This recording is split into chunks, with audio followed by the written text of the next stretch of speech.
SVS मैं तारा बड़ा शुक्रगुजार हाँ। तुसीं मेरा डायलिसिस करवा रहे हो, ਤੁਹਾਡੇ ਪੈਸੇ ਮੈਨੂੰ ਮਿਲ ਗਏ ਨੇ। ਜੇ ਤੁਸੀਂ ਮੈਨੂੰ 10,000 ਦਿੰਦੇ ਹੋ, ਤੁਹਾਡੇ ਪੈਸੇ ਦੀ ਵਜ੍ਹਾ ਤੋਂ ਮੈਂ ਗੁਰਦੇ ਵਾਸ਼ ਕਰਵਾ ਰਿਹਾ। SVS ਮੈਂ ਤੁਹਾਡਾ ਬੜਾ ਸ਼ੁਕਰਗੁਜ਼ਾਰ ਹਾਂ ਕਿ ਤੁਸੀਂ ਮੇਰੀ ਮਦਦ ਕੀਤੀ ਹੈ। ਅੱਲਾਹ ਪਾਕ ਤੁਹਾਨੂੰ ਦਿਨ ਦੁਗਣੀ ਰਾਤ ਚੌਗੁਣੀ ਤਰੱਕੀ ਦੇਵੇ। ਅੱਲਾਹ ਪਾਕ ਤੁਸੀਂ ਕਾਇਮ ਦਾਇਮ ਰਹੋ। ਅੱਲਾਹ ਪਾਕ ਤੁਸੀਂ ਇੰਝ ਹੀ ਸਾਡੇ ਗਰੀਬਾਂ ਦੀ ਮਦਦ ਕਰਦੇ ਰਹੋ। SVS ਤੁਹਾਡਾ ਬਹੁਤ ਸ਼ੁਕਰੀਆ। SVS ਮੈਂ ਤੁਹਾਡਾ ਬੜਾ ਸ਼ੁਕਰਗੁਜ਼ਾਰ ਹਾਂ। ਤੁਸੀਂ ਮੇਰੇ ਗੁਰਦੇ ਵਾਸ਼ ਕਰਵਾ ਰਹੇ ਹੋ। ਇਸ ਮਹੀਨੇ ਵੀ ਤੁਸੀਂ ਮੇਰੇ ਗੁਰਦੇ ਵਾਸ਼ ਕਰਾ ਰਹੇ, ਜਿਹੜੇ ਤੁਸੀਂ ਮੈਨੂੰ 10,000 ਰੁਪਏ ਭੇਜ ਰਹੇ ਹੋ ਹਰ ਮਹੀਨੇ। SVS ਮੈਂ ਤੁਹਾਡਾ ਬੜਾ ਸ਼ੁਕਰਗੁਜ਼ਾਰ ਹਾਂ। ਤੁਸੀਂ ਮੈਨੂੰ 10,000 ਰੁਪਏ ਭੇਜਿਆ, ਮੇਰੇ ਗੁਰਦੇ ਵਾਸ਼ ਹੋ ਰਹੇ ਨੇ। SVS ਮੈਂ ਤੁਹਾਡਾ ਬਹੁਤ ਬਹੁਤ ਸ਼ੁਕਰਗੁਜ਼ਾਰ ਹਾਂ। ਅੱਲਾਹ ਪਾਕ ਤੁਹਾਨੂੰ ਢੇਰ ਸਾਰੀ ਇੱਜ਼ਤ ਦੇਵੇ, ਕਾਮਯਾਬੀ ਦੇਵੇ, ਕਾਮਰਾਨੀ ਦੇਵੇ।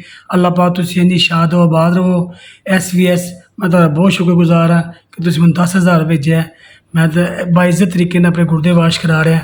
SVS ਅੱਲਾਹ ਪਾਕ ਤੁਹਾਨੂੰ ਐਸੀ ਦੇਂਦੇ 'ਚ ਰੱਖੇ, ਤੁਸੀਂ ਦਿੰਦੇ ਰਹੋ। ਅੱਲਾਹ ਪਾਕ ਤੁਹਾਡਾ ਕਾਰੋਬਾਰ ਤਰੱਕੀ ਕਰੇ, ਕਾਮਯਾਬੀ ਕਰੇ। ਅੱਲਾਹ ਪਾਕ SVS ਨੂੰ ਮਜ਼ੀਦ ਤਰੱਕੀਆਂ ਅਤਾ ਕਰੇ ਤਾਂ ਕਿ ਉਹ ਦਿੰਦੇ ਰਹਿਣ। ਅੱਲਾਹ ਪਾਕ SVS ਨੂੰ ਸ਼ਾਦੋ ਆਬਾਦ ਰੱਖੇ।